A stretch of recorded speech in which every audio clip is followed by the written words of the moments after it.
Sir बहुत अजीब बात है, यहाँ उसकी आंख निकाली और उसे कहीं और ले गया। लेकिन वो कंचोला बाप बेटे दोनों को ले किसे गया होगा? किसी एक आदमी का काम नहीं है फ्रेडी, मुश्किल है। चलो आगे देखते हैं।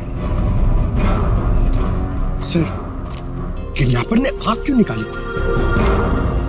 एक बार वो मिल जाए उसी से पूछ लेना। Okay sir. है?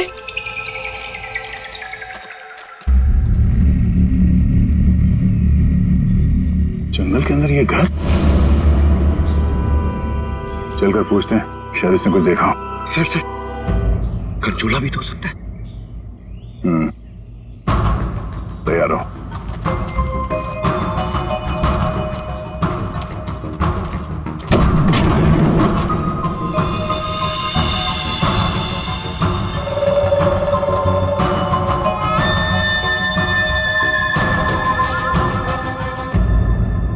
सर यहाँ तो कुछ भी नहीं है।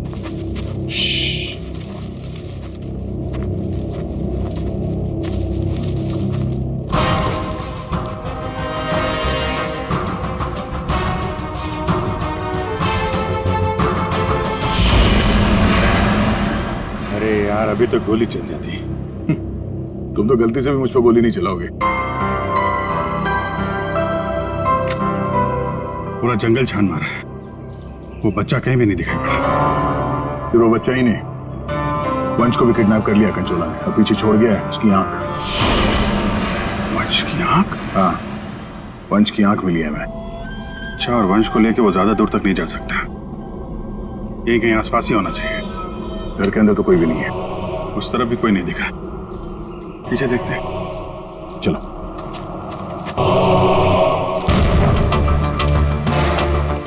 सर ये देखिए, बहुत सारे जूतों के निशान।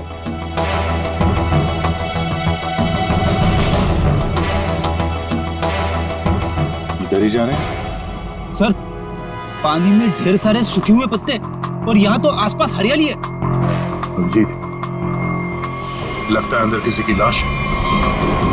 तुम लोग प्लीज जल्दी से यहाँ पे आ जाओ। वंश को पता नहीं क्या हो गया, सीआईडी भी यहाँ पे है, मुझे बहुत डर लग गया। प्लीज जल्दी से आ जाओ। कंचोला बच्चा चोर है साहब, मेरे बेटे को भी वो ऐसे ही उठा कर ले गया था। ये कंचोला कब से है यहाँ पर? मेरा मतलब है तुम कंचोला के बारे में कब से सुनते आ रही हो?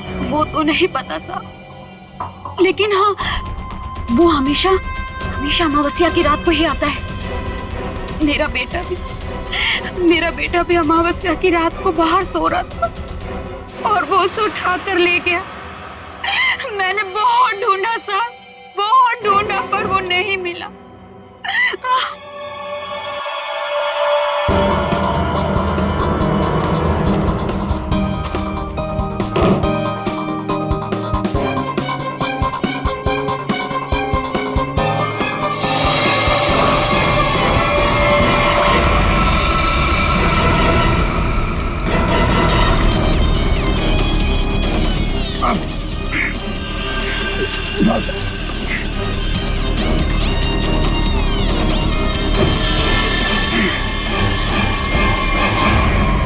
तो वंश है, पानी के अंदर चेन से बांध के रखा था ताकि लाश बाहर ही ना आए।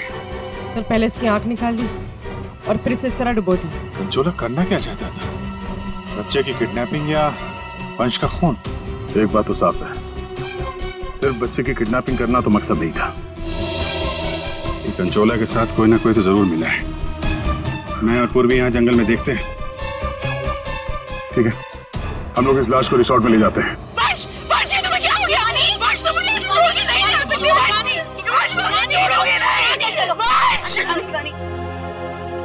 वंश के करीबी दोस्त लग रहे हैं सर। हाँ लगता तो है, मगर एक बात खटक रही है।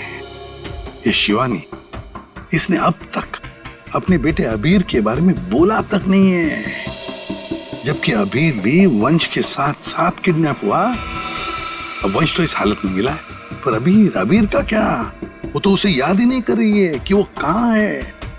हाँ? सर अबीर शिवानी का बेटा है ही नहीं। क्या?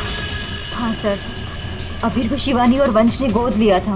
अच्छा, तो ये बात है, इसीलिए शिवानी को अबीर के बारे में इतना दुख नहीं है। फिर भी सर, है तो वो माँ ही। बच्चे को तो गोद लिया है उसने। हाँ, सर अभी 2 हफ्ते पहले ही इन्होंने अबीर को गोद लिया था। काफी खुश थे दोनों। सर, शिवानी बता रही है कि उसको ये हॉलिडे पैकेज उसके ऑफिस ने दिया है। ऑफिस से? नॉट पॉसिबल सर हमारा एक छोटा सा कटलरी का बिजनेस है और कंपनी का इतना टर्नओवर है कि ऐसे एम्प्लॉयज को हॉलिडे पैकेज देते फिर। सर ये बात तो सिर्फ वंश को बताती, और वो तो मर चुका है। हॉलिडे पैकेज किसने दिया था ये कैसे पता चलेगा सर? ये हॉलिडे पैकेज जिसने भी दिया उसका मकसद यही था, अबीर को किडनैप करना और वंश का खून करना। आदिया बिल्कुल सही है। और जिसने भी ये प्लानिंग किया है ना, वो यहाँ मौजूद था। उसने 9 फीट का गड्ढा खोद के भी रखा था। चेतना ने कंचोला को देखा, कंचोला का स्केच बनवाते इससे। ये इतना साज श्रृंगार करके किडनैपिंग करने के लिए आया था, ये बात कुछ गले नहीं उतर रही है। किडनैपिंग करने से ज्यादा खुद को छुपाने जैसी बात लगती है। सर उस एरिया से पिछले 1 महीने में कोई भी बच्चा किडनैप हुआ ही नहीं। कोई भी बच्चा किडनैप नहीं हुआ मतलब अभिजीत, ये 4 बच्चों की किडनैपिंग की कहानी झूठ है। किडनैप हुआ सिर्फ एक ही बच्चा, अबीर। चेतना ने हमसे झूठ बोला है। सर चेतना और माथिया दोनों गायब है, उस रिसोर्ट में नहीं है। ये और सर, रिसोर्ट का मालिक एक एनआरआई है, इंडिया में नहीं रहता। सर ये अबीर की किडनैपिंग को कंचोला सीरियल किडनैपिंग दिखाना चाहता था और मकसद था वंश का खून। ये कंचोला कब से दिखाई पड़ रहा था उस जगह? 2 हफ्ते पहले। 2 हफ्ते पहले। और 2 हफ्ते पहले तो अबीर को गोद लिया गया था वंश और शिवानी ने। सर इसी 2 हफ्ते में वंश को भी हॉलिडे पैकेज मिला था उस रिसोर्ट का। मतलब अभिजीत, ये अबीर का गोद लेना ही वंश की मौत का कारण है। पता लगाना पड़ेगा अबीर को कहां से अडॉप्ट किया गया था।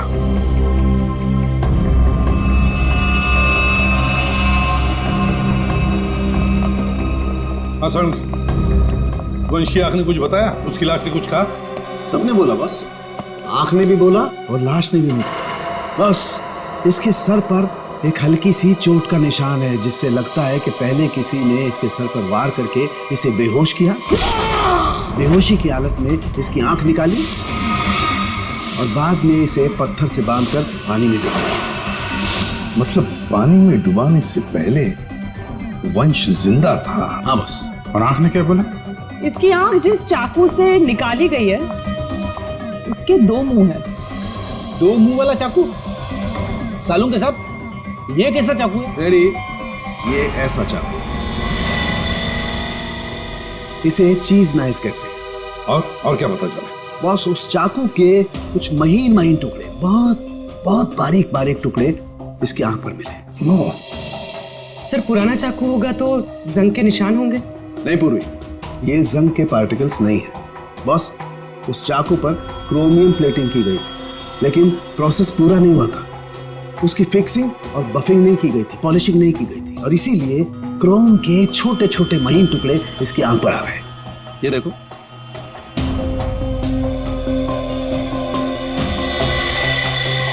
हाँ है। इसका मतलब है ये चाकू अभिजीत किसी इलेक्ट्रोप्लेटिंग फैक्ट्री में से लाया गया है, जहां पर क्रोमियम की प्लेटिंग होती है, क्रोमियम की। सर ये वंश जिस कंपनी में काम करता है वहां पे भी तो चाकू छुरी ही बनती हैं।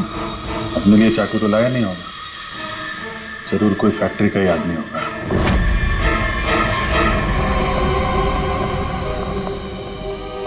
देखिए, जिस चाकू से वंश की आंख निकाली थी वो एक चीज नाइफ है, चीज नाइफ। और वो नाइफ, वो चीज नाइफ बिल्कुल फ्रेश प्लेटिंग की हुई है, लेकिन पॉलिश नहीं, जैसे कि ये नाइफ। इसको पॉलिश नहीं किया गया है ना। ये प्लेटिंग का काम आपके यहाँ ही होता है ना? हाँ सर, लेकिन आप कहना क्या चाहते हैं? क्योंकि जिस चाकू से वंश की आंख निकाली गई है वो इसी फैक्ट्री का है।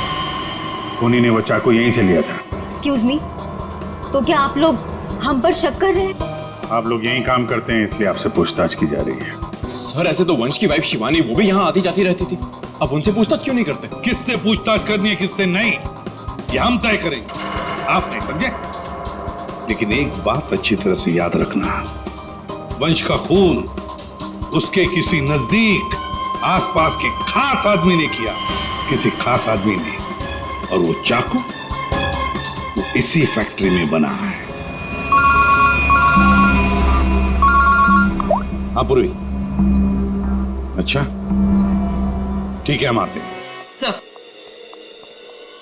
सर हमने सारे अडॉप्शन होम चेक किए और सारे कोर्ट के रिकॉर्ड्स भी चेक किए। अबीर को कभी अडॉप्ट किया ही नहीं गया था। व्हाट? अबीर कभी अडॉप्ट हुआ ही नहीं था? मतलब वंश और शिवानी ने सबसे झूठ बोला है? जी सर, अबीर के असली माँ बाप हेमन और जया, इनकी 3 हफ्ते पहले एक रोड एक्सीडेंट में मौत हो गई। और सर अबीर के फादर एक अरबपति बिजनेसमैन थे। मतलब करोड़ों का मालिक बन गया ये बच्चा अबीर। हर कोई उसके पास पहुंचने की कोशिश करेगा ही करेगा। लेकिन ये शिवानी और वंश बीच में कैसे आ गए? सर वंश और शिवानी ने अबीर के माँ बाप के जाने के बाद उसको अडॉप्ट करने के लिए कोर्ट में एप्लीकेशन दे रखी थी। सर और भी कोई था जो अबीर को अडॉप्ट करना चाहता था। अच्छा, कौन था? सर हेमन की चचेरी बहन यानी अबीर की बुआ डॉली, जिसकी वजह से वंश और शिवानी को अबीर की कस्टडी नहीं मिल पा रही थी।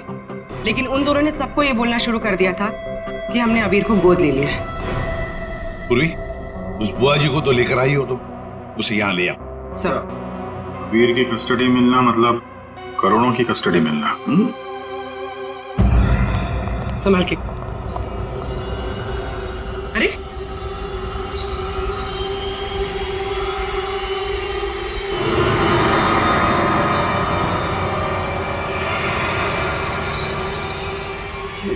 Sorry, okay, I am fine. ये दिन रात ऐसी ही झूमती रहती है। फाइन। डॉली जी, आप अबीर कुमार की बुआ हैं? बुआ? बुआ तो अचार लाने मार्केट चली गई थी, अभी तक वापस ही नहीं आई। आपकी बुआ नहीं, आप किसकी बुआ? अबीर की? कहाँ है मेरा भतीजा, मेरे जिगर का टुकड़ा, मेरा कलेजा, मेरी तिजोरी की चाबी, मेरे कहने का मतलब मेरे दिल की चाबी कहाँ है? सर ये डॉली कुछ ज्यादा ही प्यार दिखा रही है अबीर के लिए। वो 3 हफ्ते पहले ना मेरे भैया भाभी कार एक्सीडेंट में गुजर गए। उसके बाद मैंने कोर्ट से बहुत गुजारिश की कि मेरे भतीजे को मुझे गोद लेने दो, लेकिन कोर्ट ने माना ही नहीं। मेरे भतीजे को शिवानी और वंश भगा कर लेके गए। मैंने ये वंश और शिवानी, इन्होंने सबसे झूठ बोला।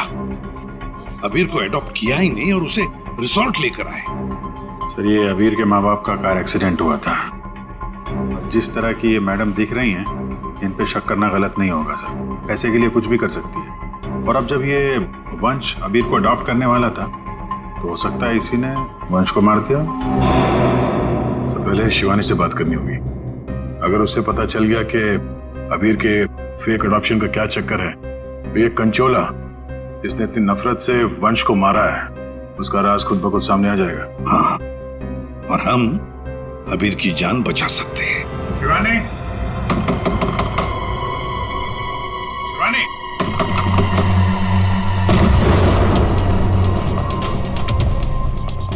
कहीं उसे कुछ हो तो नहीं गया?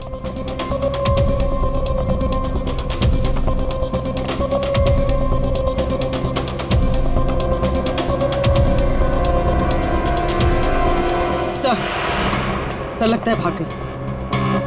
सीआईडी पीछे पड़ती है तो मुजरिम भाग ही जाते हैं। तो भी शिवानी को फोन ट्राई करो।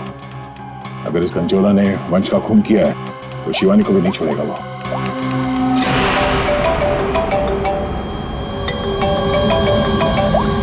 सर फोन तो यहीं छोड़ के गई।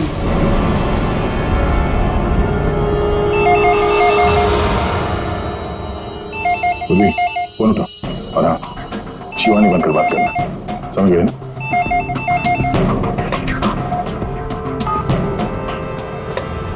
हेलो शिवानी, तेरा बाय बाय बोलने का टाइम आ जाएगा अगर तूने मेरी बात नहीं मानी तो। मैंने पहचाना नहीं। आप कौन? मैं कौन हूँ ये जानना जरूरी नहीं। अगर तुम ये चाहती हो कि अभीर भी मिल जाए और तुम्हारा राज किसी को पता भी न चले तो 5 करोड़ रुपए लेकर आ जाना, जहाँ मैं कहूँगा। और अगर कोई चालाकी की तो मैं तुम्हारी एक नहीं 2 आंखें निकाल दूंगा। लेकिन मैं तुमसे मिलने आऊंगी कैसे? सीआईडी मेरे पीछे पड़ी है, अगर पकड़ी गई तो? अरे लड़की हो, बुर्का पहन लेना, घूंघट ओढ़ लेना, कुछ भी करो लेकिन मुझे 5 करोड़ दे देना। ठीक है। आना कहाँ है? B block 4 number bus stop. वहाँ एक बड़ा सा डस्टबिन रखा होगा।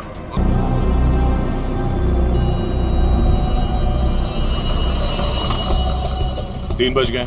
पूर्वी आ जाओ। पूर्वी संभाल के। हाँ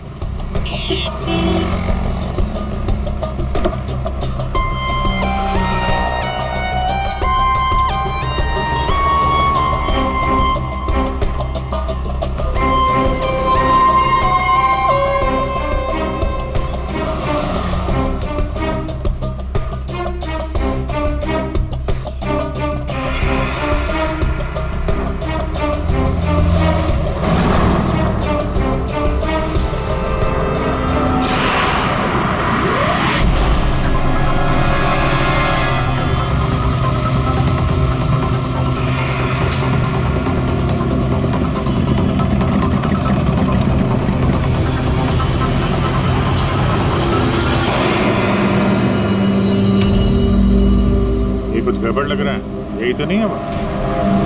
आसपास चेक करने आया, कोई खतरा है क्या?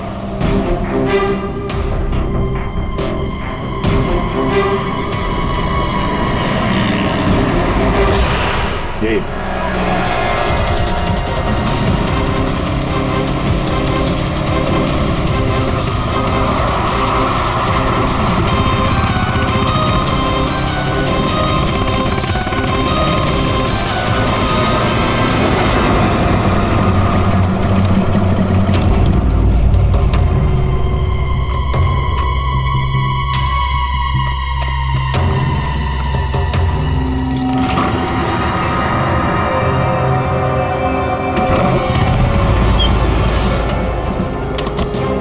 होशियार है ना, अंदर वो बच्चा हो सकता है। अभी पूर्वी, अंदर जाने के बाद सबसे पहले बच्चे को अपने कब्जे में लेना।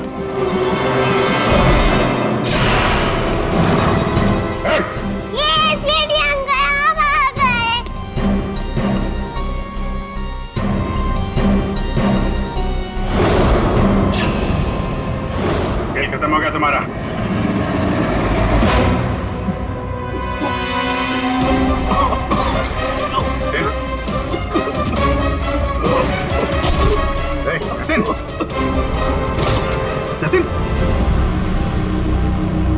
लगता है जहर दिया गया। ये पिन का निशान पॉइजन गन से लगता मार दिया। जतिन, किसने क्या ये? जतिन बेहोश है, एम्बुलेंस बुलाते हैं, शायद जान बच्चा है। पंकज, ये प्यादा निकला, असली खिलाड़ी कोई और है।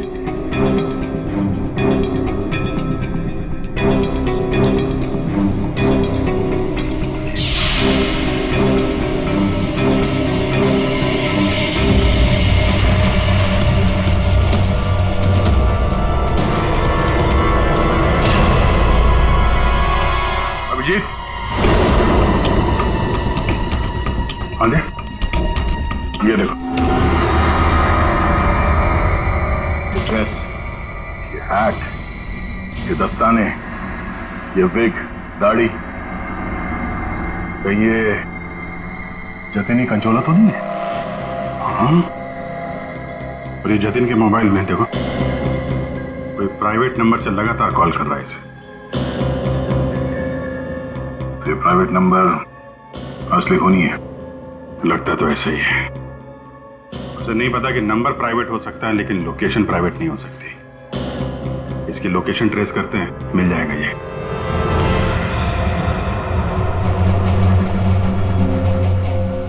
हम यहाँ क्यों आए हैं? कोई इंटरव्यू है हमारा? बता रहे हैं। यहाँ चुपचाप खड़ी रहो। मैम शिवानी कहाँ है? हॉस्पिटल में। मेरा भतीजा मिल गया। अरे सर, कंचोला पकड़ा गया क्या? सर, वंश का खूनी पकड़ा गया क्या? और जतिन जतिन कहाँ है? न जतिन यहाँ आ सकता है न कंचोला, क्योंकि जतिन पर हुआ है हमला। और कंचोला, उसे तो पकड़ लिया होगा ना आप लोगों ने अब तो। मैंने कहा ना, उस पर जानलेवा हमला हुआ। लेकिन सर आपने तो कहा था कि जतिन पर जानलेवा हमला हुआ है। कंचोला यहाँ पे क्यों नहीं आ सकता? क्योंकि जतिन ही कंचोला है। What? इसका मतलब ये सब जतिन कर रहा था? इस सब के पीछे उसी का हाथ है? हाँ, इस सब के पीछे जतिन का ही हाथ था। इस जुर्म की शुरुआत हुई अबीर के माँ बाप, करोड़पति माँ बाप की मौत के बाद। जैसे उनकी मौत हुई, अबीर बन गई वो सोने की चिड़िया जिसे सब लोग हासिल करना चाहते थे, शिवानी, वंश और डॉली। शिवानी और वंश ने अबीर को अपने कब्जे में तो कर ही लिया, पर कोई ऐसा था जो इस बात से नाराज था।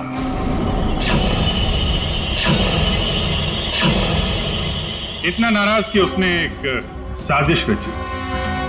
उसने सीरियल किडनैपर की कहानी बनाई जिससे उसके ऊपर कोई शक न कर सके। वंश को खत्म करके उसने शिवानी से पैसों की डिमांड की। उसे लगा कि किसी को पता नहीं चलेगा कि वंश की मौत हो गई है, लेकिन हमने उसका खेल बिगाड़ दिया। वंश की लाश हमें मिल चुकी थी। उसके पूरे खेल से पर्दा उड़ गया।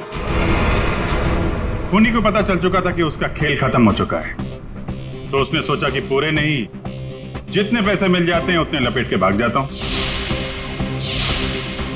जतिन के ऊपर जानलेवा हमला हुआ था। इसका मतलब यह है कि खूनी कोई और है।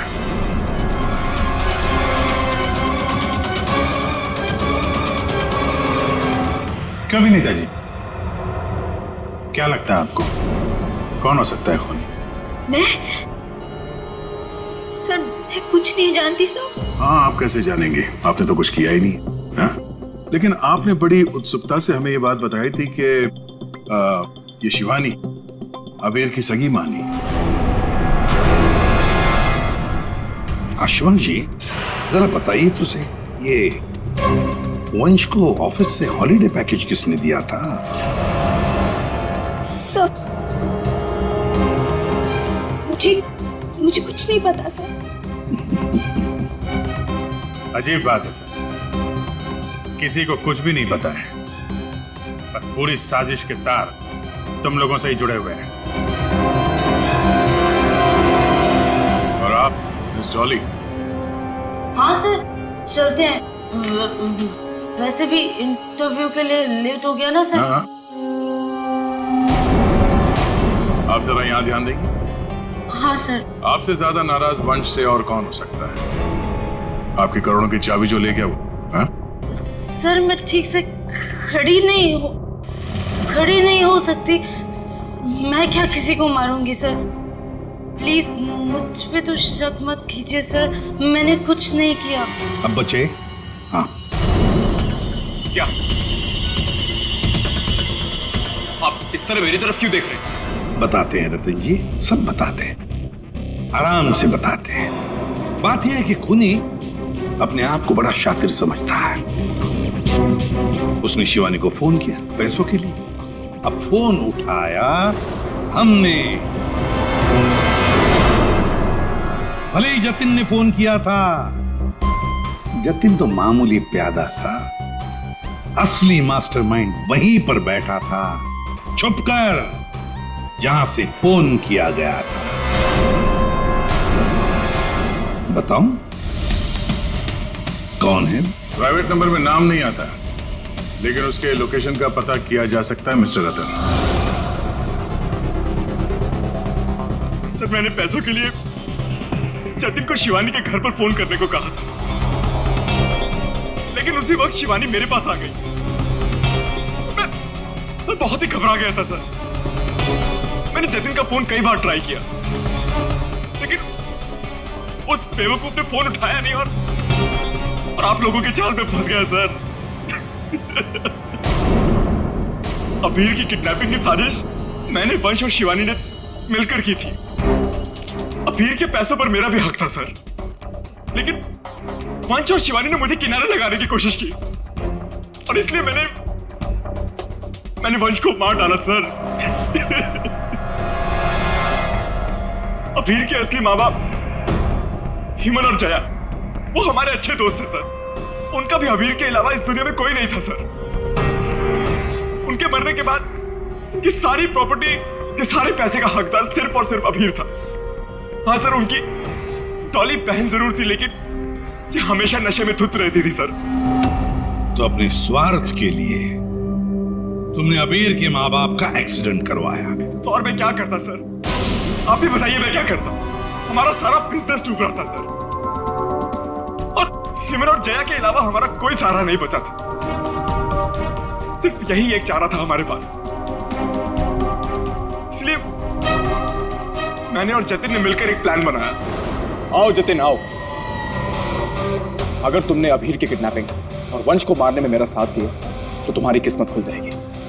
ऐसा करने से अबीर हमारे पास आ जाएगा और वंश को रास्ते से हटा देंगे, और उसके बाद वो लड़की शिवानी वो खुद ब खुद लाइन पर आ जाएगी। हमने शिवानी को डराकर उससे सारे पैसे लेने की प्लानिंग की थी, और इसीलिए वंश को रास्ते से हटाना बहुत जरूरी था सर।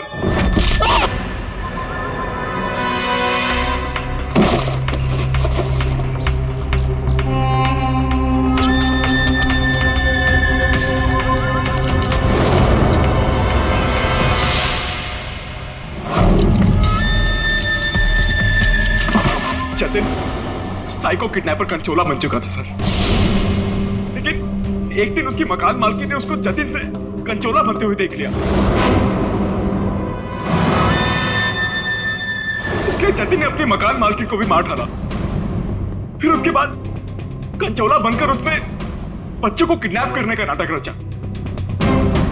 सब कुछ अच्छा जा रहा था, सब कुछ एकदम प्लान के मुताबिक जा रहा था, लेकिन तभी आप लोगों ने आगे सब बर्बाद कर दिया सर। हाँ, तुम जैसों के लिए ही हम हैं, सीआईडी, समझे?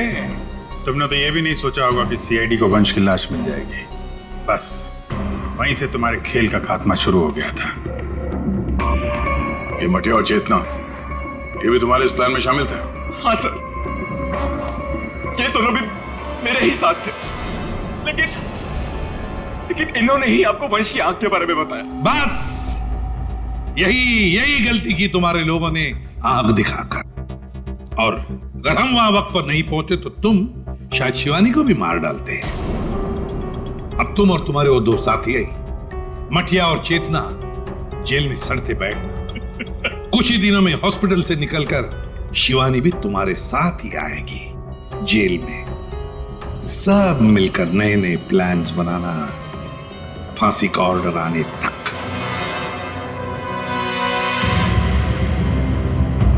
और डॉली जी, अब ये अभी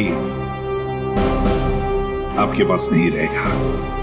उसका ख्याल आप नहीं करेंगे, उसका ख्याल हम करेंगे।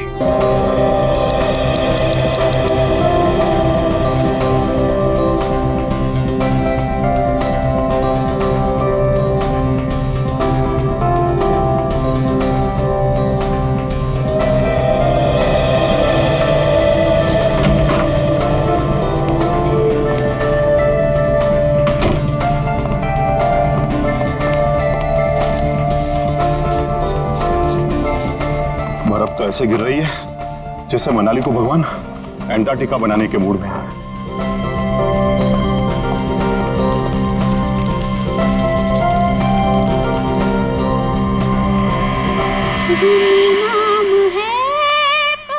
घर में तो कोई नहीं, फिर ये म्यूजिक किसने चलाया?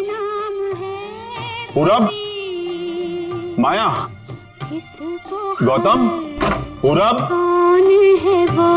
माया, गौतम,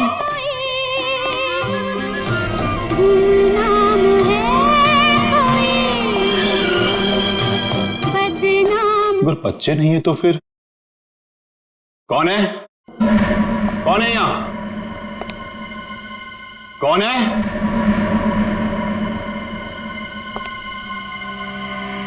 कौन है?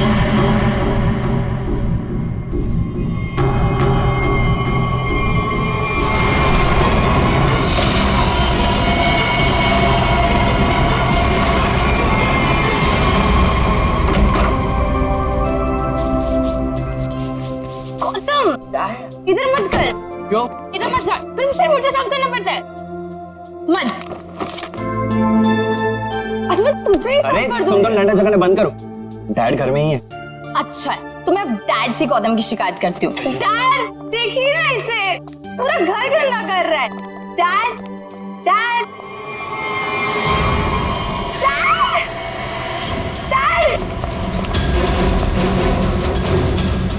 डैड डैड डैड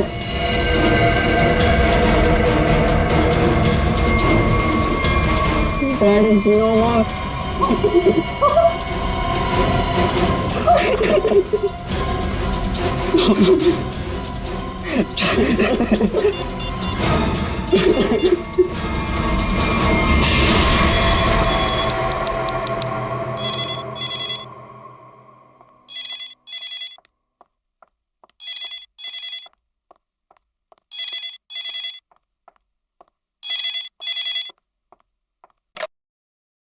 हेलो, हाँ वो लोग आ गए हैं और किसी भी वक्त घर पर पहुंचने वाले हैं। ठीक है।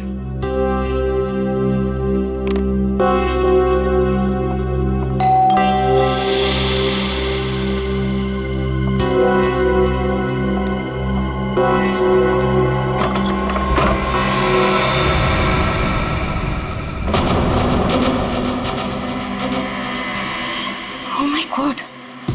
क्या हुआ किलोरी? आगे बोलो।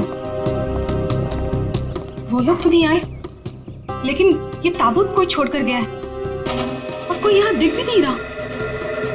ये जगन का ताबूत होगा, लेकिन ये तो बच्चे लेकर आने वाले थे। हाँ, पर बच्चे तो यहाँ नहीं है। जब मैंने दरवाजा खोला तो बस ये ताबूत यहाँ रखा था। तुम एक काम करो, पूरब को फोन करो, पूछो कहाँ है वो लोग। हाँ।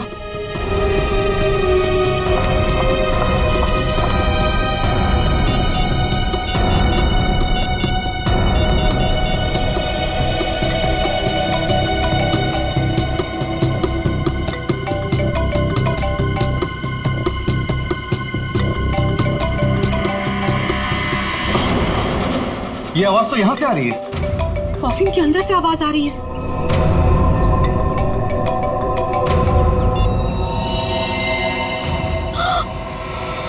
खून! विक्रम खून! Oh my God! कुछ तो गड़बड़ है। पुलिस को फोन करो जल्दी। 1 मिनट, तुम पैनिक मत हो, खोलकर देखते हैं ना।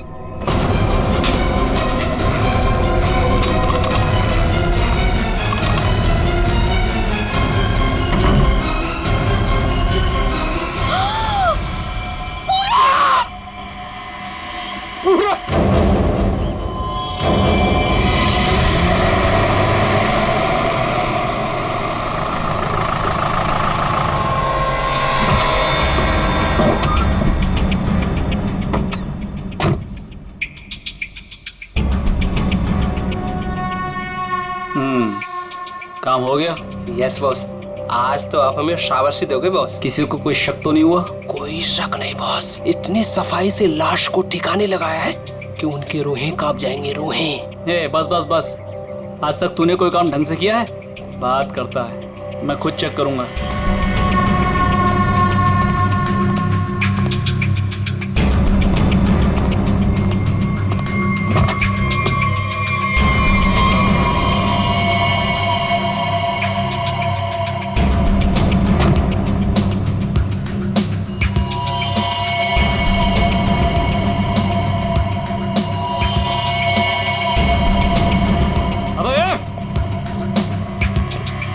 क्या हुआ बॉस?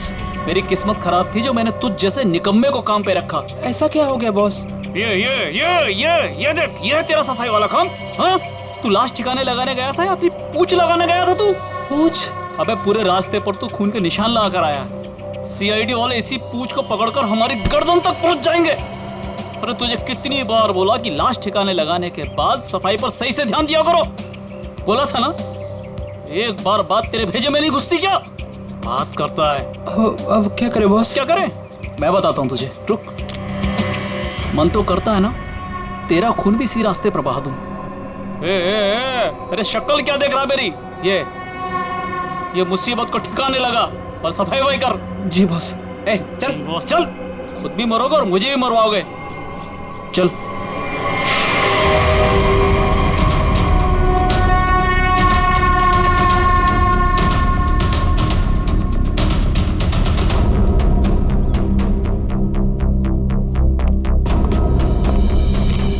क्या संबंध क्या है आपका लाश के साथ?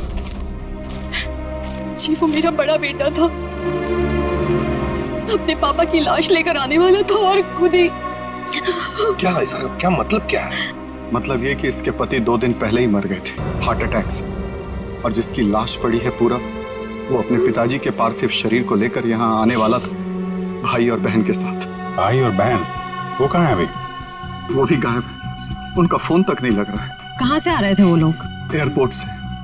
थोड़ी देर पहले ही उनकी फ्लाइट लैंड हुई थी, लेकिन वो लोग तो यहाँ नहीं पहुंचे, सिर्फ कॉफिन पहुंचा, वो भी पूरब के लाश के साथ। ये लो, मतलब बीच रास्ते में किसी ने कांड कर दिया। वैसे आपका क्या संबंध है जगन के साथ? कोई रिश्ता नहीं। मतलब? ये मेरे पति है। अच्छा अच्छा, मतलब दूसरी शादी है ये? एक बात बताइए, ये पूरब इनकी एक्स हस्बैंड की लाश को लेकर इनके करंट हस्बैंड के घर क्यों आ रहा था? है? ये मेरा घर नहीं है, ये किलोरी का घर है। मतलब आप घर जमाई हैं? जी।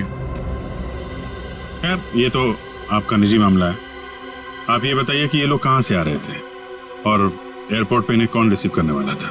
जगन हमारे 3 बच्चों के साथ मनाली में रहते थे। 2 दिन पहले पूरब का फोन आया कि हार्ट अटैक से उनकी मृत्यु हो गई है। मैंने पूरब को बोला कि उनके अंतिम संस्कार के लिए वो उन्हें यहाँ ले आए। एयरपोर्ट पे वो जैसे ही उतरे, वहां से उन्होंने एक प्राइवेट टैक्सी ली यहाँ आने के लिए, और उसके बाद। प्लीज आप मेरे दोनों बच्चों को ढूंढ निकालिए। माया और गौतम कहाँ है, कुछ पता नहीं चल रहा। ठीक है, आप चिंता मत करिए, हम उन्हें जल्दी ढूंढ निकालेंगे।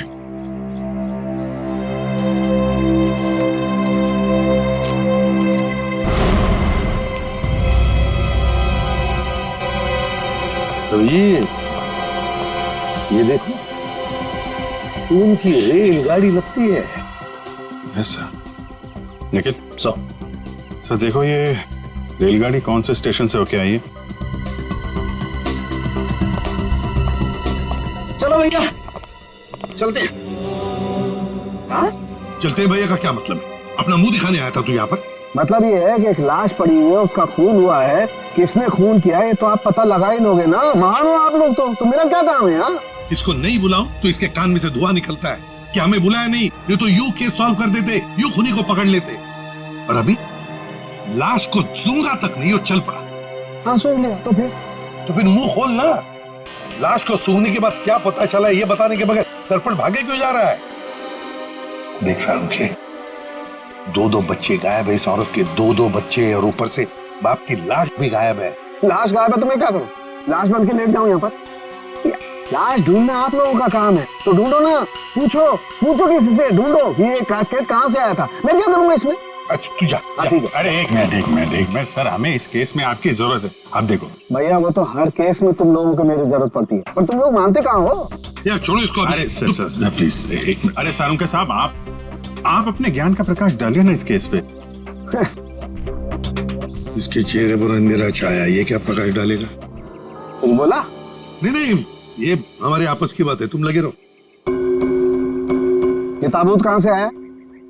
ये लो, एयरपोर्ट से। अरे तो एयरपोर्ट जाओ ना यार, यहाँ क्या कर रहे हो तुम लोग?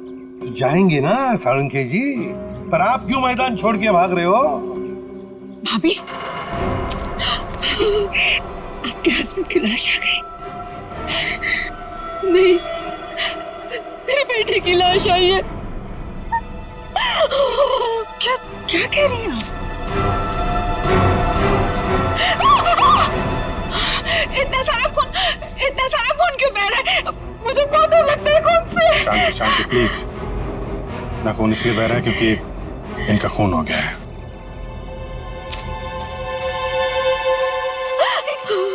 क्या कह रहे?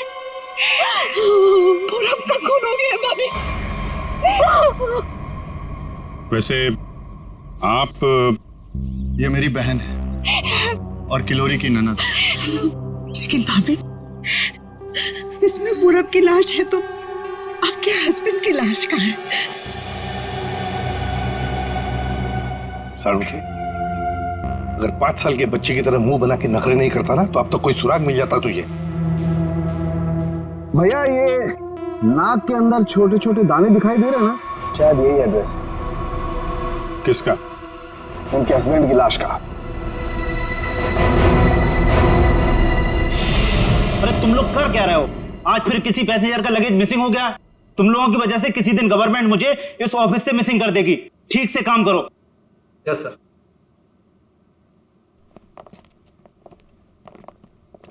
सर, आप लोगों का भी कुछ मिसिंग हुआ है क्या? हम लोग सीआईडी से। हम यहाँ पर किसी पैसेंजर्स के बारे में पूछताछ करने आए हैं। आज सुबह कनेक्ट एयरवेज से 3 लोग एक कॉफिन लेकर मनाली से मुंबई आए थे। और वो 3 पैसेंजर्स ये लोग हैं। ये देखिए, ये पूरब, गौतम और ये माया। ये तीनों अपने पिता की लाश को कॉफिन में डालकर यहाँ लाए थे। जी हाँ सर, लाए तो थे। उस कॉफिन में इनके पिताजी की लाश थी जो इनके घर तक कभी पहुंची ही नहीं, बल्कि उस कॉफिन में पूरब कुमार की लाश पाई गई थी। ये कैसे हो गई? वही पता लगाना है। उसके साथ साथ गौतम और माया, ये 2 बच्चे भी गायब हैं। सर, मुझे तो लगता है वो लाश कहीं। एक बात बताइए, क्या इन तीनों को कॉफिन के साथ कोई रिसीव करने के लिए आया था? नहीं सर। अच्छा, एक काम कीजिए, आपके स्टाफ ने तो मदद की होगी ना कॉफिन को उनके गाड़ी तक पहुंचाने के लिए। जी सर। जरा उनको बुलाइए। जी सर, मैं बुलाता हूँ। चंदन और बिहान को जल्दी अंदर भेजो।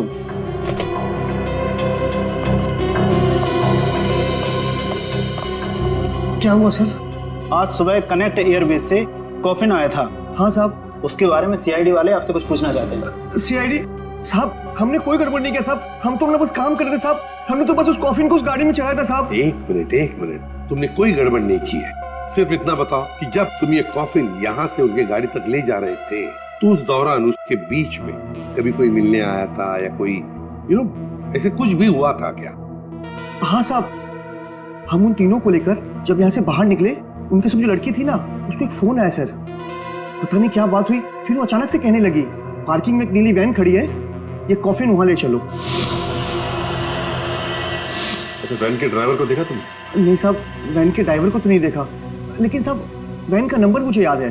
गुड, तो नंबर दो। XY 026813। सचिन, पता लगाओ इस नीले रंग के वैन का। पूरब, गौतम और माया, 3 बच्चे अपने पिता जगन की लाश को लेकर मनाली से मुंबई आते हैं। लाश को कॉफिन में लाते हैं बाय एयर। मुंबई पहुंचने के बाद वो अपनी मां को फोन करके बताते हैं कि वो मुंबई पहुंच गए और साथ साथ वो कॉफिन भी। मगर जब ये कॉफिन उनकी मां किलोरी के घर पहुंचता है, तो कॉफिन में से निकलती है बड़े बेटे पूरब की लाश। जगन की लाश गायब है और उसके साथ साथ गौतम और माया, दोनों बच्चे भी गायब हैं। तीनों के तीनों गायब। सर, हो सकता है कि जिस वैन में वो लोग लाश लेकर जा रहे थे, वो वैन कहीं रुक गई हो और शायद वहीं पे कुछ हुआ हो। बस तो इसीलिए तो उस ड्राइवर की जरूरत है हमें। वो ड्राइवर कौन था, उस गाड़ी के बारे में डिटेल, सब कुछ चाहिए हमें। सर, वैन के रजिस्ट्रेशन नंबर से मैंने मालिक का पता लगाया। फिर मालिक का कहना है कि वैन तो कुछ महीने पहले ही चोरी हो गई। ये लो सर, इसका मतलब अब गौतम और माया की जान को खतरा है। बड़ी बारीकी से प्लानिंग की है, खतरनाक प्लानिंग की है। देखते।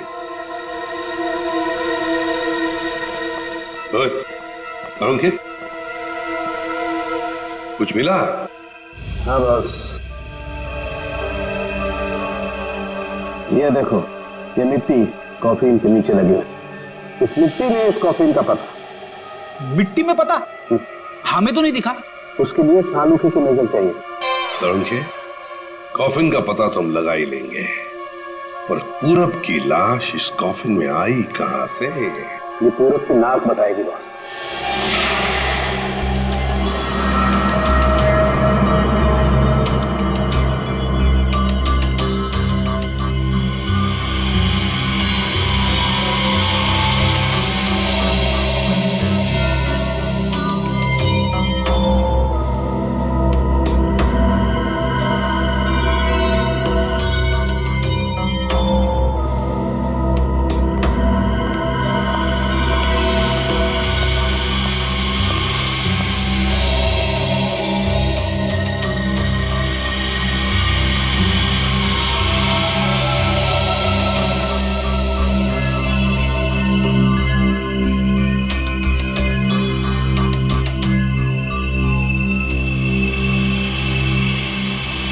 हाँ सर, कुछ पता चला? भाई अभी तक तो शक पर ही काम कर रहा है। शक दूर नहीं हुआ? हो गया, शक दूर हो गया। मुझे इसकी नाक में से पोलन्स मिले हैं, पराग कण। सालूके साहब, वो कैसे पता चला? फॉरेंसिक पोलिनोलॉजी से। सालूके साहब, ये क्या है? रेडी, ये फॉरेंसिक साइंस की एक अलग टेक्निक है। सर, इसमें क्या होता है? निखिल, इस टेक्नोलॉजी से हम बहुत छोटे पार्टिकल्स लाइक माइक्रो पार्टिकल्स को स्टडी करते हैं, जो कि फूल, पौधे, कपड़े, मिट्टी, ऐसे कई सारी चीजों में पाए जाते हैं। वाह, क्या बात है तारिका जी, क्या नाम? लेकिन इसे बड़े ध्यान से देखना पड़ता है, क्योंकि कई बार क्या होता है कि आवारा भंवरे एक फूल पर बैठ करके उसके सारे पोलन्स, उसके सारे परागकण चुरा करके भाग जाता है और पूरे के पूरे माहौल को गंदा कर देता है। सर, पॉलिन जो है हवा और पानी से भी फैलते हैं, इसमें बेचारे खाली भंवरे को ही क्यों दोष दे रहे हैं आप? सही कह रहे हो, बेकार में खाली भंवरे को दोष क्यों दें? तो होता यह है कि जब हम बाहर से आते हैं तो हमारे पूरे शरीर पर, आंख, नाक, कान, गले, सब पर पोलन्स लगे होते हैं, और इन पोलन्स की जांच करके हम ये पता लगा सकते हैं कि ये खास व्यक्ति किस जगह से आया है। ये तो है। मैं बताता हूं, ये देखो, यहां पर मैंने इससे पोलन्स ले लिए जो उसकी नाक में थे, और इन पोलन्स पे 2 ड्रॉप मिथाइलमाइन की डालते हैं और इसे हम कर देते हैं सिक्योर। अब इसे चेक करके हम ये पता लगा सकते हैं कि ये पोलन्स कैसे हैं, कहां से आए। ये देखो सर, ये तो नारंगी कलर में उभर के आ रहा है। और अब इस आकार को हम हमारे डाटा के सैंपल से मैच करके देखेंगे, ताकि पता लग सके कि ये पोलन किस टाइप का है। करके जरा मैच। हाँ।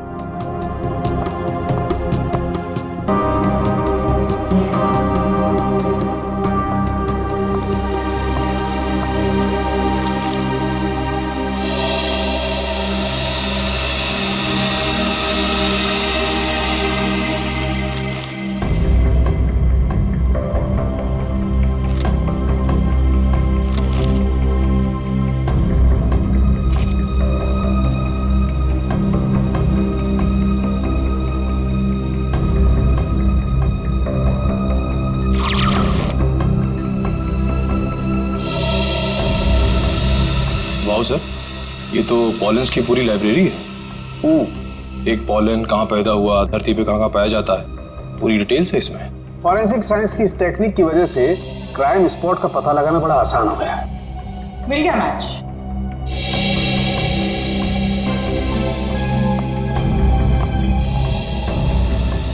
ये मैरीगोल्ड है, जिसका हाइब्रिड नाम मरियासा गोल्ड 63 है। ये वैरायटी पूरे साल पैदा होती है और धानी खेत में पाई जाती है। धानी खेत? चलो कम से कम ये तो पता चल गया कि खून कहाँ हुआ है। सर यही है धानी खेत सर। तो फिर वैन यहीं पर लाया गया था। ये टायर मार्क्स तो हैं सर यहाँ पे।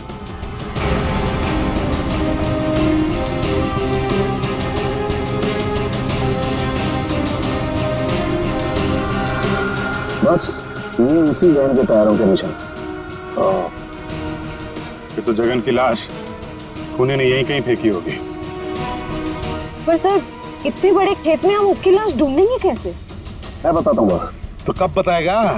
क्या मुहूर्त निकलवाना पड़ेगा? बता रहा हूँ ना यार, उखड़ते क्यों? एक मिनट रुको।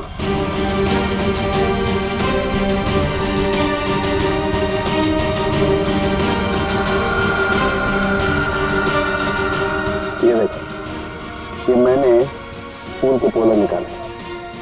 अभी मैं जिस दिशा में उड़ाऊंगा, अभी उड़ करके जहाँ जाएंगे समझ लो फूल भी उसी दिशा में उड़ा है। लेकिन सर यहाँ तो हवा ना के बराबर है, ये कैसे पता चलेगा कि हवा किस डायरेक्शन में है?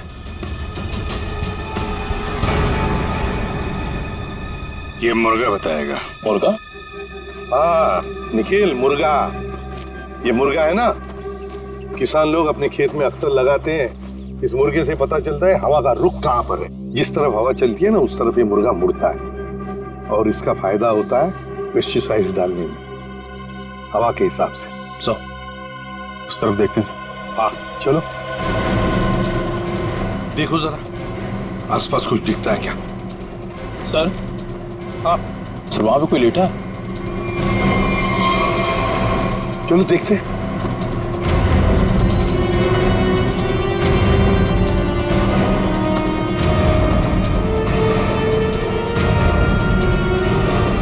हेलो।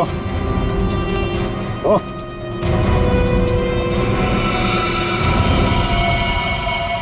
ये तो जगह है सर।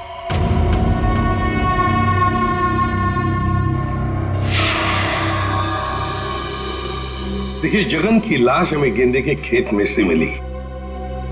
क्या बता सकते हैं ऐसा कौन कर सकता है? कौन मार सकता है जगन को? कौन मार सकता है आपके बेटे को? है किसी पर शक आपको? किसी के साथ उनकी कोई दुश्मनी थी? है? मुझे किसी पर शक नहीं। तो कहीं ये मामला प्रॉपर्टी से रिलेटेड तो नहीं? हम पर क्यों शक कर रहे हैं? क्यों नहीं? जगन जी अमीर आदमी थे, मनाली में सेब के बाग थे, जमीन जायदाद थी। उनके मरने से और पूरब के मरने से और दोनों बच्चों के गायब होने के बाद प्रॉपर्टी तो आप लोगों को ही मिलने वाली है ना। देखिए सर, आपको बहुत बड़ी गलतफहमी हो रही है। हमें तो ये भी नहीं पता था कि जगन के पास इतनी प्रॉपर्टी है, सेब के बागान है और वैसे भी मेरी अच्छी खासी नौकरी है, अच्छी खासी कमाई है। मुझे और क्या चाहिए जिंदगी में? और मेरा तो इन सब से कुछ लेना देना ही नहीं है, मुझे तो प्लीज दूर ही रखिए। देखिए मैं अपनी फैमिली और अपनी वाइफ से बहुत खुश हूँ, मुझे और कुछ नहीं चाहिए। अच्छा, तो आपके कहने का मतलब है जो कुछ भी लेना देना है वो किल्लोरी जी का लेना देना? देखिए सर, आप लोग मेरे बच्चों को ढूंढने के बजाय मुझ पर और मेरे परिवार पर शक कर रहे हैं। नहीं नहीं नहीं नहीं नहीं किल्लोरी जी, हम आप लोगों पर कोई इल्जाम नहीं लगा रहे किल्लोरी जी। हम तो बस सच्चाई जानने की कोशिश कर रहे। जैसे एक बात जरूर कहूंगा आप लोगों को, सच्चाई आपके लिए बहुत फायदेमंद होगी।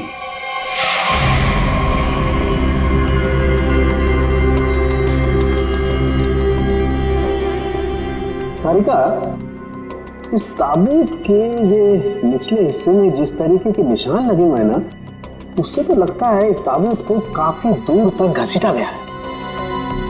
तुम एक काम करो, जो ताबूत पर जगह जगह मिट्टी लगी हुई है, इस मिट्टी का सैंपल ले लो। ये मिट्टी बताएगी कि ताबूत कहाँ से आया है। मगर सर खून कहाँ हुआ है वो तो हमें पता चल गया है ना। हाँ तारिका, ये पता लग गया है, लेकिन वो वैन, उस वैन के बारे में कुछ पता नहीं लगा है। जिस वैन में ये खून हुआ है, जिस वैन में से एक लाश गायब हो गई, उसके बारे में कुछ नहीं पता है। एक काम करो, इस मिट्टी का सैंपल ले लो, फिर इस मिट्टी को हम बॉम्बे के सॉइल मैप से मैच करके देखेंगे। लेकिन सर मुंबई के सॉइल मैप की कौन सी मिट्टी का फैलाव कहाँ तक है ये हमें कैसे पता चलेगा? इंटरेस्ट नहीं है? कॉज तो फिर सैंपल ले लो, पता लगेगा, बिलीव मी।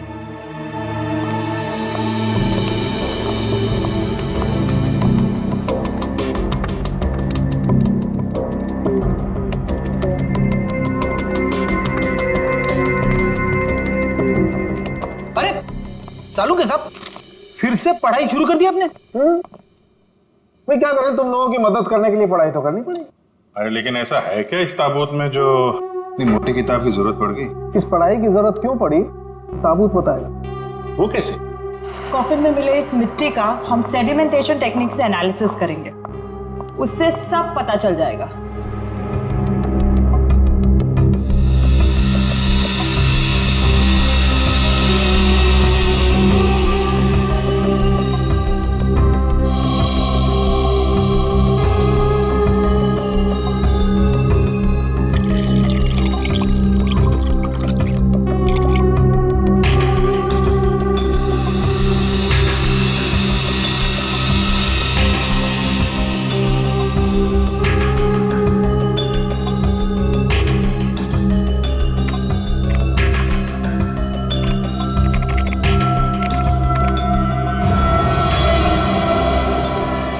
ये देखिए,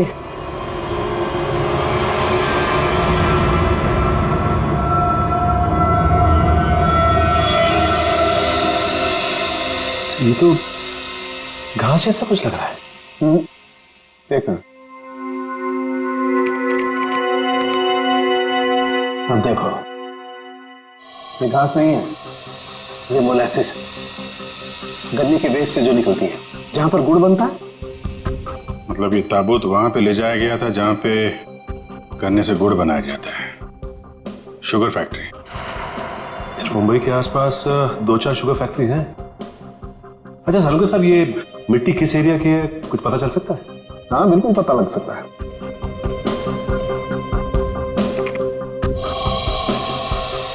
इस मिट्टी में 40% सैंड है, और इतनी सैंड परसेंटेज वाली मिट्टी मुंबई के बाहर कन्ना कावड़ी वाले इलाके में लगभग 30 किलोमीटर के एरिया में पाई जाती है। और ये मिट्टी ज्यादा रेत और ज्यादा आयरन होने की वजह से काली दिखाई देती है। सचिन, पता करो उस एरिया में कोई शुगर मिल है क्या?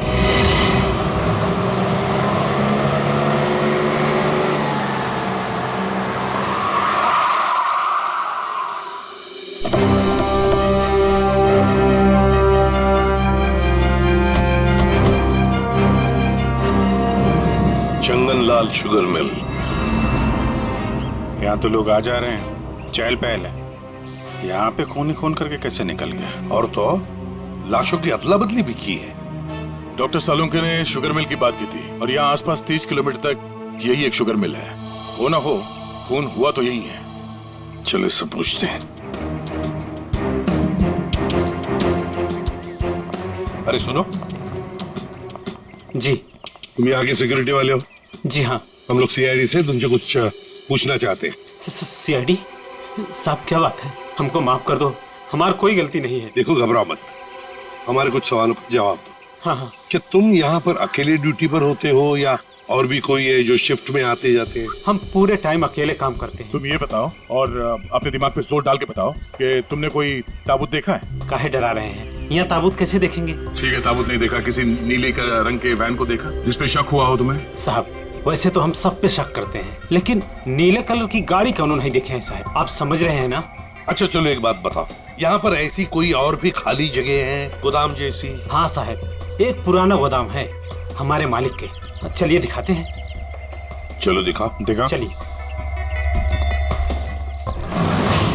आइए साहब, ये है पुराना गोदाम। तुम जरा बाहर जाओ। ठीक साहब।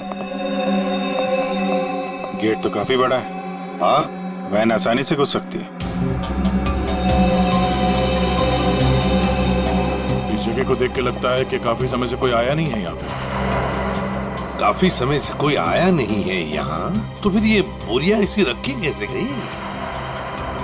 और ये ऊपर से टारपॉलिन, जरा देखो तो नीचे क्या है।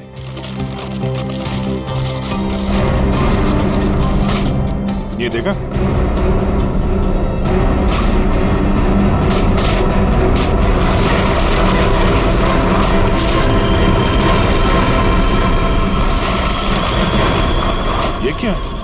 क्या बात है सर, यहाँ पे तो पूरे वैन को ही दफना दिया है। और ये देखिए वही नंबर है XY026813। चेक करो देखो।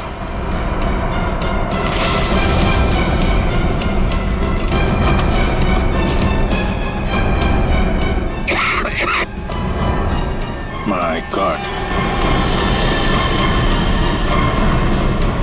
इतना सारा खून। लगता है 24 घंटे से ज्यादा पुराना है। अभिजीत, लाश इसी वैन में से ले जाई गई है। काम करते हैं, पूरी की पूरी वैन को फॉरेंसिक लैब भेजते हैं।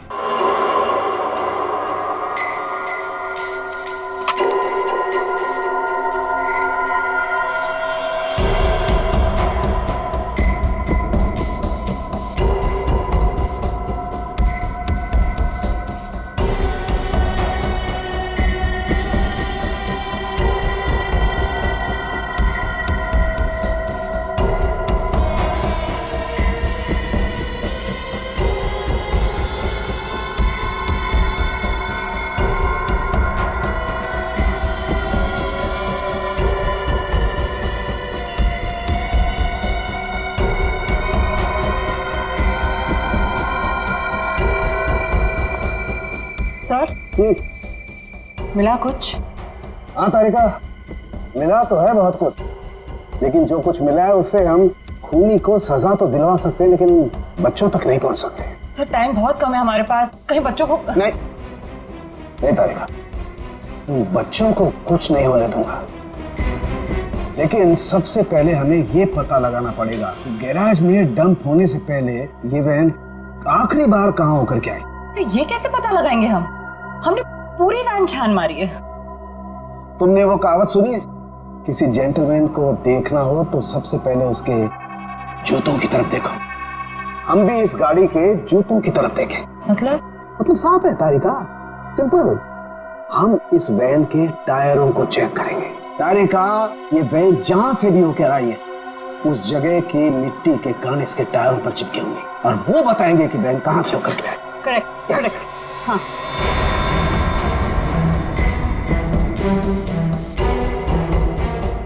सर एक कोर्सा पता की डिश लाओ। हाँ सर, अभी देते हैं।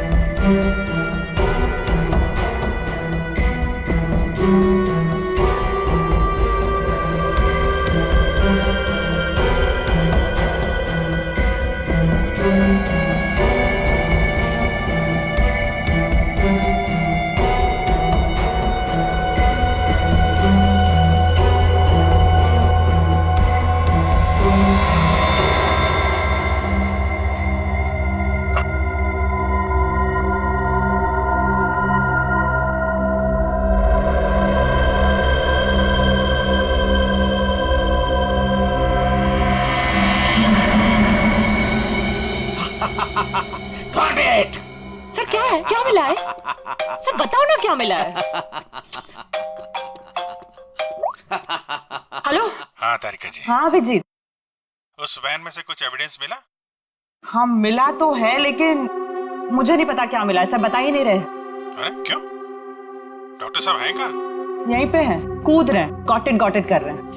अरे उन्हें ऐसा क्या मिल गया कि जो बरसात के मेढक की तरह कूद रहे हैं? पता नहीं, मुझे कुछ नहीं बता रहे, तुम ही बात कर दो। सर। हाँ अभिजीत। ओ अभिजीत, आज भाई साहब। भैया वो मैसेंजर हमें मिल गया है जो हमें गौतम और माया का पता बताएगा। क्या सफेद रंग का एरो बनाया है पेड़ पे? अच्छा ठीक है, ढूंढेंगे। और वैसे वहां पोजीशन क्या है? यहाँ की सिचुएशन तो कंट्रोल में है, लेकिन हमारे सामने जो नजारा है उसे देखकर तो हमारे होश ही उड़ गए हैं सर। कोई बात नहीं, हम लोग पहुंच जाएंगे जल्दी। क्या कर रही है श्रेया? सब ठीक है सर? कह रही है कि वहां पे नजारा ऐसा है कि जमीन खिसक जाएगी पैरों के नीचे से। सर हमें जल्द से जल्द वहाँ पहुँचना होगा, बल लोग बहुत कम है, कहीं हाथ से निकल ना जाए। आप लोग कोई बताएंगे क्या हो रहा है? कैसे है मेरे बच्चे? ठीक तो है? प्लीज कुछ बताइए। मैम जरा धीरज रखिए, सब कुछ पता चल जाएगा। कुछ बताया होगा ना फोन पे उसने। आखिर हमारे बच्चे मिले कि नहीं मिले, कुछ तो मालूम होगा ना। देखिए अभी कहने सुनने से कुछ नहीं होगा, जो भी है वहाँ पे चलने के बाद ही पता चलेगा। अरे पता तो तब चलेगा जब वहाँ पहुँचेंगे। अगर भालू शेर चीतों को पता चल गया ना कि हम लोग यहाँ हैं, तो दुनिया में किसी को हमारा पता नहीं चलेगा।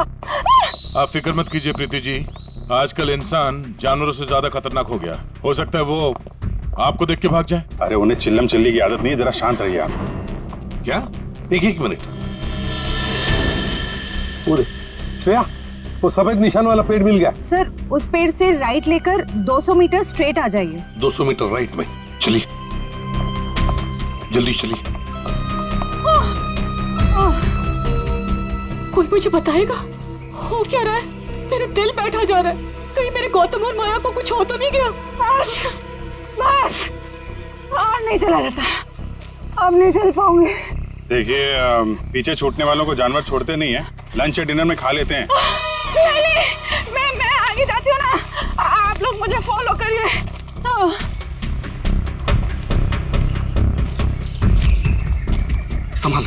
संभाल के। आश्रया। सर वो देखिए सर।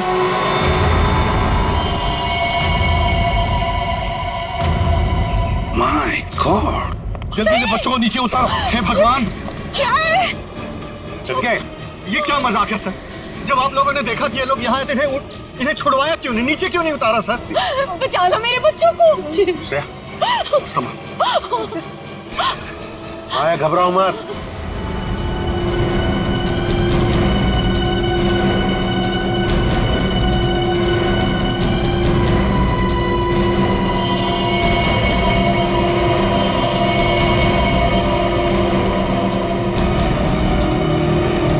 अब भेजो उसको।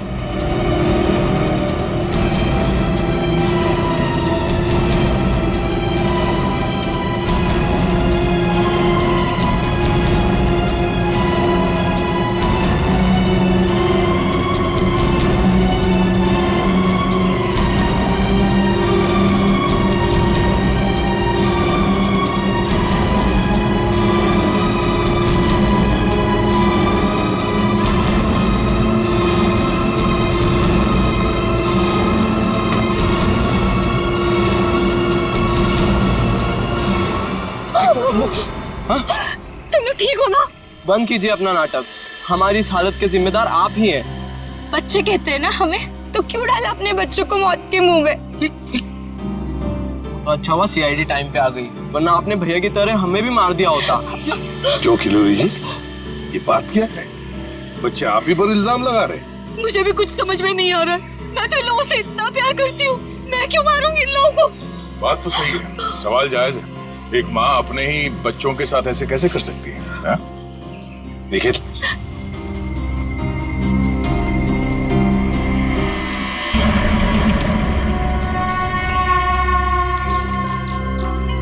तुमने तो छुपने की बहुत कोशिश की और उस कीड़े ने हमें यहाँ का पता बता दिया। ये लोग कौन है सर? भाई मैडम कुछ पूछ रही, बताओ या और खातिरदारी करें? हमने और खातिरदारी की जरूरत नहीं है। देखिए साहब, पहले मुझे इमरजेंसी वार्ड में भर्ती करा दीजिए। हड्डियों से बड़ी अजीब अजीब आवाजें आ रही है साहब, तो मुझे दिन में ही चांद तारे नजर आ रहे हैं सर। ऐसा लगता है जैसे मैं अंतरिक्ष में। मुंह खोलो अपना जल्दी। आप फंसा दिया तुमने हमें। मैंने फंसाया? मैं तो इन लोगों को जानती तक नहीं हूँ। आप नहीं, वो भाई साहब। दिमाग तो नहीं खराब हो गया तुम लोगों का? क्या बोल रहे हो तुम? हाँ,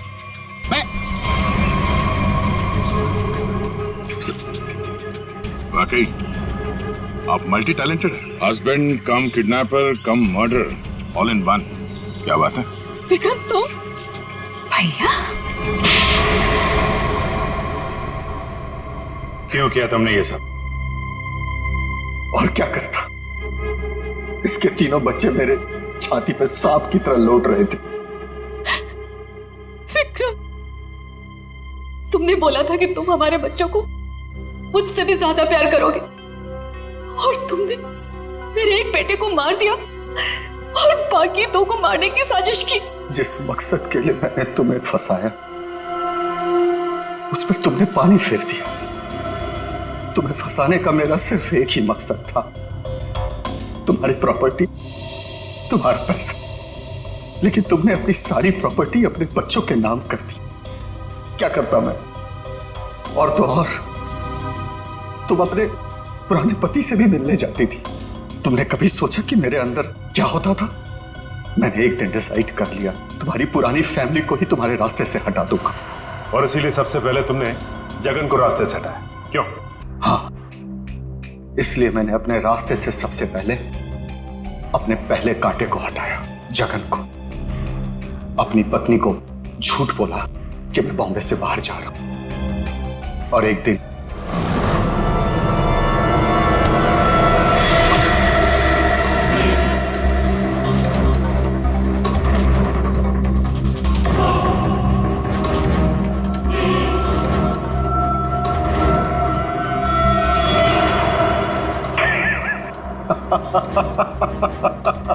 सोचा था जगन के मौत के बाद तुम्हारा झुकाव तुम्हारे बच्चों के लिए कम होगा, लेकिन मैं गलत था। तुम्हारा तो और बढ़ गया, और तो और तुमने उन्हें साथ रखने का फैसला कर लिया। पर यह बात तुम्हें बर्दाश्त नहीं हुई, इसलिए तुमने इन दोनों को भी रास्ते से हटाने का फैसला किया, क्यों? विक्रम, मैंने तुम पर इतना भरोसा किया, तुमने सब बर्बाद कर दिया। मैं तुमसे नफरत करती हूँ, नफरत। जायदाद की लालच में आके तुमने जो मौत का खेल खेला है, उसका अंजाम भी मौत है। फांसी होगी तुम्हें, फांसी।